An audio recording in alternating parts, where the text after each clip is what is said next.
So hello friends, welcome back to our YouTube channel Edudose. तो friends, आज की इस वीडियो में हम डिस्कस करने वाले हैं हमारे अकाउंट्स का चैप्टर नंबर 4, जो कि है dissolution of partnership firm.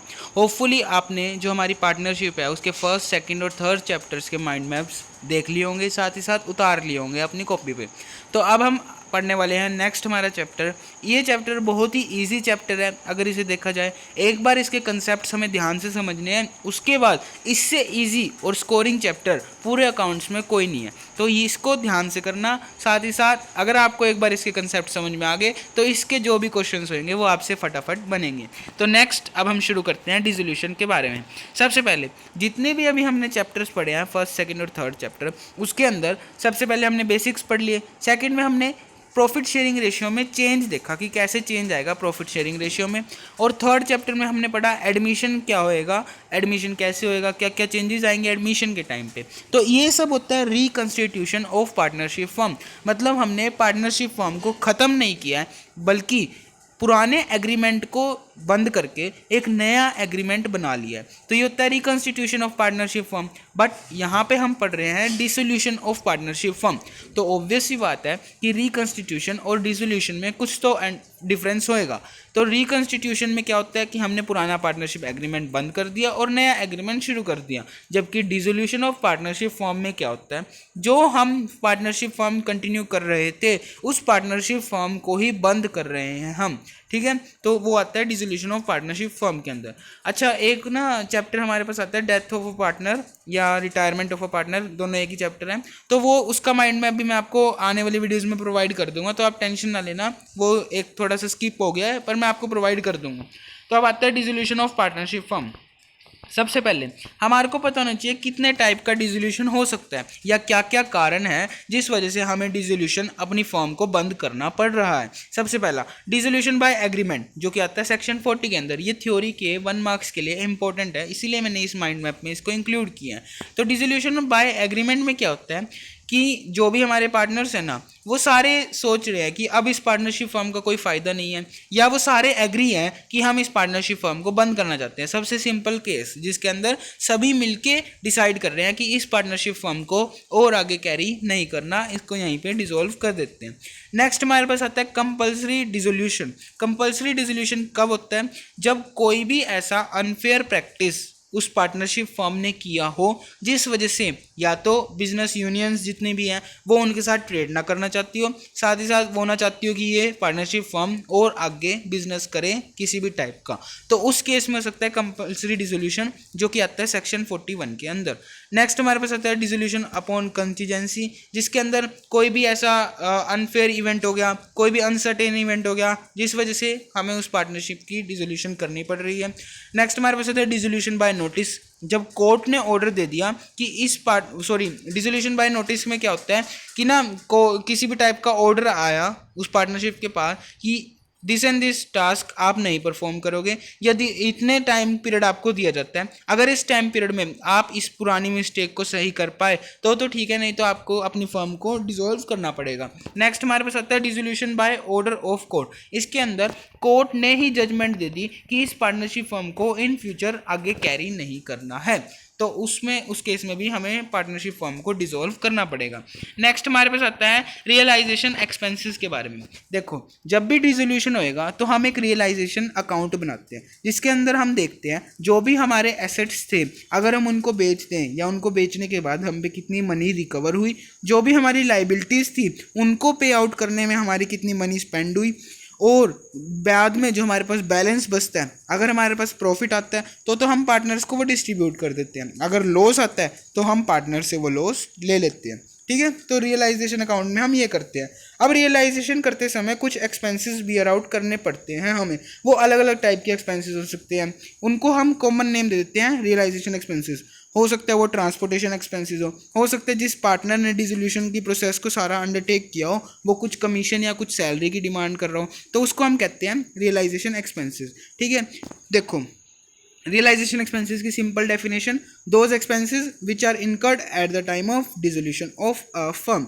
Next हमारे पास आता है अगर हमारे पास जो पार्टनर वो डिसोल्यूशन है के एक्सपेंसेस हैं वो पूरी फर्म ने बियर की है तो हम उसको रियलाइजेशन अकाउंट में डेबिट कर देंगे।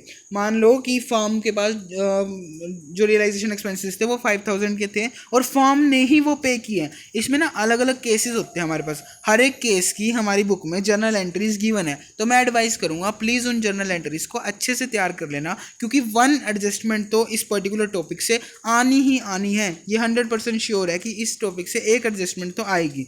ठीक है, तो अगर फर्म ने बियर किए हैं तो हम उसको लेके जाएंगे रियलाइजेशन अकाउंट में डेबिट साइड। बट अगर पार्टनर ने रिस्पॉन्सिबिलिटी ले ली कि रियलाइजेशन के लिए फर्म मुझे पैसे दे दे और मैं रियलाइजेशन एक्सपेंसेस को बियर कर दूंगा, मैं सारा काम करा दूंगा रियलाइजेशन का, तो उस केस में हम उस पर्टिकुलर पार्टनर की कैपिटल अकाउंट के अंदर उस अमाउंट को डेबिट कर देते हैं। तो ये मतलब ब्रीफ में हमें केसेस गिवन है, बट इसकी और डिस्क्रिप्शन हम बुक में देखेंगे जहाँ पे हमें जर्नल एंट्रीज के थ्रू हर एक केस समझाया हुआ है।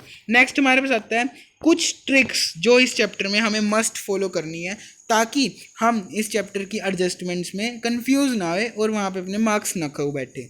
ठीक है, तो सबसे पहले जुगाड़, जिसे मैंने कहा है कि सबसे पहला जुगाड़ assets taken over by liability.